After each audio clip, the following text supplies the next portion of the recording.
शहर की पुरहुजूम सड़कों पर शाम के साए गहरे हो रहे थे। आर्यन एक पार्क के बेंच पर सर झुकाए बैठा था। इसके हाथ में मौजूद फाइल इसकी नाकामियों का मजमुआ बन चुकी थी। आज एक बार फिर इसे नौकरी से जवाब मिल गया था। इसे अपने इर्द गिर्द की दुनिया धुंधली महसूस हो रही थी। शायद मैं बना ही हारने के लिए हूं, इसने तल्खी से सोचा। जब अपने करीबी लोग भी आपकी काबिलियत पर शक करने लगे तो इंसान खुद को हारा हुआ मानने लगता है। वो उठने ही वाला था कि इसकी नज़र एक छोटी सी चींटी पर पड़ी जो अपने से दुगने वजन का दाना लेकर दीवार पर चढ़ने की कोशिश कर रही थी। वो चंद इंच ऊपर चढ़ती और फिर गिर जाती। ये अमल बार बार दोहराया गया। आर्यन खामोशी से इसे देखता रहा। 10वीं बार गिरने के बाद 11वीं बार वो चींटी कामयाब हो गई और दीवार की बुलंदी पर पहुंच गई। आर्यन को ऐसा लगा जैसे कुदरत इसे कोई सबक दे रही हो। इसने सोचा, अगर एक हकीर सा कीड़ा अपनी हार तस्लीम नहीं करता तो मैं अशरफ अल मखलूकात होकर हिम्मत कैसे हार सकता हूँ। इसने अपनी फाइल बंद की, आंखों से थकन के आंसू पोंछे और एक नए अज़्म के साथ खड़ा हो गया। शिकस्त वो नहीं जो दुनिया हमें देती है, शिकस्त वो है जो हम खुद तस्लीम कर लेते हैं। आर्यन जब इस रात घर लूटा तो कमरे की खामोशी इसे काटने को दौड़ रही थी। मेज़ पर धरी वही पुरानी किताबें और अधूरे खाके इसे चिढ़ा रहे थे। लेकिन आज इसके अंदर एक अजीब सी बेचैनी थी, ऐसी बेचैनी जो इंसान को सोने नहीं देती बल्कि कुछ करने पर उकसाती है। इसने सोचा कि कब तक वो दूसरों के आगे हाथ फैलाएगा। क्यों ना वो अपनी इसी महारत को इस्तेमाल करे जिसमें वो माहिर था, जदीद टेक्नोलॉजी और डिज़ाइनिंग। अगली सुबह इसने अपनी पुरानी बाइक निकाली और शहर के मुज़ाफ़ात में एक छोटी सी मार्केट का रुख किया। इसके पास जमा पूंजी के नाम पर सिर्फ चंद हजार रुपए थे, मगर इरादा हिमालय से बुलंद था। इसने एक पुराने दोस्त से राब्ता किया जिसके पास एक छोटा सा गैराज था। अली, मुझे तुम्हारे गैराज का एक कोना चाहिए, मैं अपना काम शुरू करना चाहता हूँ, आर्यन ने पर एतमाद लहजे में कहा। अली हंसा, आर्यन, यहाँ लोग बड़ी बड़ी कंपनियों में नाकाम हो रहे हैं और तुम इस टूटी फूटी जगह से काम शुरू करोगे। आर्यन ने मुस्कराकर जवाब दिया, तारीख गवाह है अली, बड़े दरख्त हमेशा छोटे से बीज से ही निकलते हैं। बस मिट्टी जरखेज होनी चाहिए और इरादा पक्का। पहले चंद हफ्ते इंतहाई कठिन थे। आर्यन सुबह से रात तक पसीने में शराबूर रहता। कभी बिजली चली जाती तो कभी कोई पुर्जा ना मिलता। कई बार ऐसा हुआ कि इसके पास दोपहर के खाने के पैसे भी नहीं होते थे, मगर वो चींटी का वो मंजर नहीं भूला था। एक दिन एक मकामी दुकानदार उसके पास आया जिसकी मशीनरी खराब हो चुकी थी और कोई इसे ठीक नहीं कर पा रहा था। आर्यन ने इसे चैलेंज के तौर पर लिया। इसने 3 दिन और 3 रातें एक कर दे, ना नींद की परवाह की ना आराम की। जब तीसरे दिन मशीन चल पड़ी तो इस दुकानदार की आंखों में चमक थी। इसने आर्यन के हाथ में इसकी पहली कमाई थमाई। वो रकम मामूली थी, लेकिन आर्यन के लिए वो किसी करोड़ों के मुनाफा से कम ना थी, क्योंकि वो इसकी अपनी पहचान उनकी पहली ईंट थी। आर्यन का काम आहिस्ता आहिस्ता रफ्तार पकड़ रहा था। इसकी लगन और ईमानदारी की वजह से छोटे दुकानदार अब इसी पर भरोसा करने लगे थे। लेकिन जहां कामयाबी कदम चूमने लगती है वहां आजमाइशें भी सर उठाती है। एक सुबह जब आर्यन अपने गैराज पहुंचा तो इसे वहां एक सरकारी नोटिस चस्पा मिला। इस इलाके की रीमॉडलिंग होनी थी और तमाम आर्जी दुकानें और गैराज खाली करने का हुक्म दिया गया था। आर्यन के पैरों तले से जमीन निकल गई। इसने जो छोटी सी कायनात बसाई थी वो बिखरने वाली थी। अली ने अफसुर्दगी से कहा, आर्यन, मैंने कहा था ना कि ये सब आर्जी है। अब शायद हमें ये ख्वाब यहीं छोड़ना पड़ेगा। तुम दोबारा नौकरी की तलाश क्यों नहीं करते? आर्यन खामोश रहा। इस रात वो बिस्तर पर लेटा छत को झूरता रहा।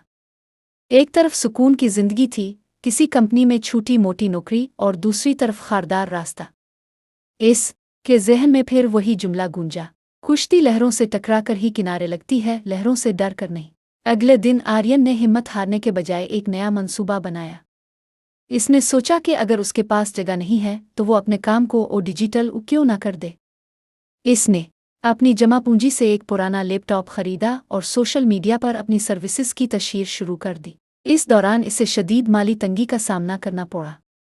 एक वक्त ऐसा भी आया जब इसे अपनी पसंदीदा घड़ी बेचनी पड़ी ताकि वो इंटरनेट का बिल अदा कर सके। लोग इसका मजाक उड़ाते, देखो इंजीनियर साहब अब मोबाइल पर दुकान चला रहे हैं। मगर आर्यन ने कानों में रोई डाल ली थी। वो दिन भर लोगों के पास जाता, उन्हें अपनी महारत दिखाता और रात गए तक कंप्यूटर पर काम करता। कई हफ्तों की मुसलसल मेहनत के बाद इसे एक बड़ी फर्म से ईमेल आई। उन्होंने आर्यन का काम ऑनलाइन देखा था और वो इसे एक बड़े प्रोजेक्ट के लिए आजमाना चाहते थे। ये आर्यन की जिंदगी का सबसे बड़ा मोड़ होने वाला था। वो बड़ी फर्म जिसने आर्यन को ईमेल की थी शहर की एक जानी पैमानी कंपनी थी। उनका एक पेचीदा सनती यूनिट खराब हो चुका था जिसे बड़े बड़े माहिरीन ठीक करने में नाकाम रहे थे। आर्यन के लिए ये सिर्फ एक प्रोजेक्ट नहीं बल्कि इसकी जिंदगी का सबसे बड़ा इम्तिहान था। जब आर्यन इस आलीशान दफ्तर पहुंचा तो वहां मौजूद सूट बूट पहने इंजीनियर्स ने इसे हिकारत से देखा। इसका हुलिया सादा था और हाथ मेहनत की वजह से खुरदरे, मगर उसकी आंखों में वो खुद एतमादी थी जो डिग्रियों से नहीं तजुर्बे से आती है। कंपनी के मैनेजर ने शक भरे लहजे में पूछा, आर्यन, क्या तुम्हें यकीन है कि तुम ये कर पाओगे? अगर मशीन को मजीद नुकसान पहुंचा तो इसकी तलाफी नामुमकिन होगी।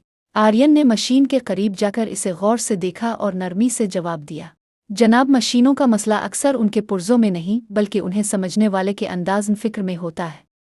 मुझे सिर्फ 24 घंटे दे दें।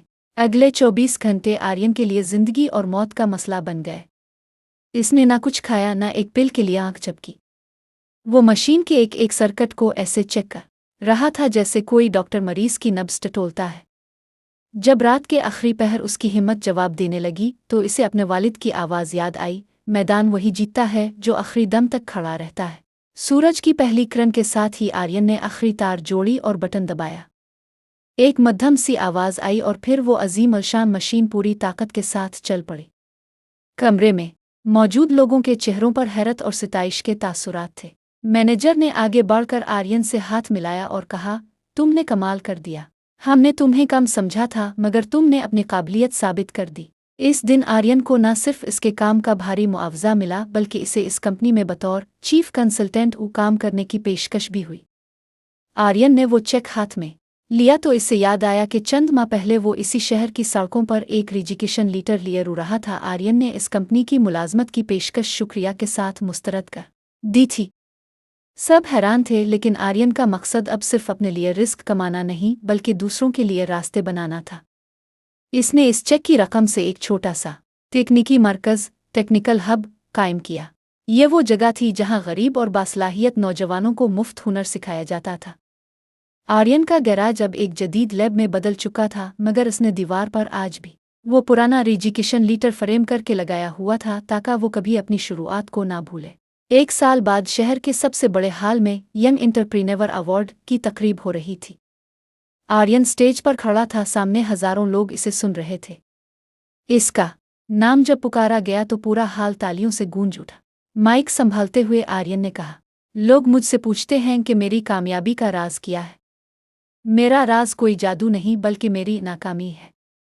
अगर मैं इस दिन वो रिजिकेशन लीटर देखकर हार मान लेता तो आज यहाँ ना होता।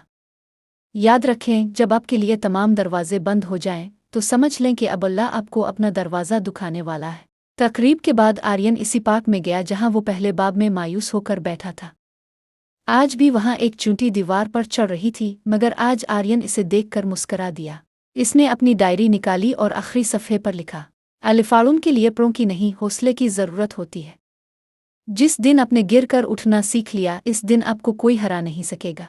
आसमान पर सितारे चमक रहे थे और आर्यन की आंखों में उन सितारों से ज्यादा रोशन एक सुकून था, अपनी पहचान बनाने का सुकून। ये सिर्फ आर्यन की कहानी नहीं है, यह इस शख्स की कहानी है जो हालात से लड़ने का हौसला रखता है।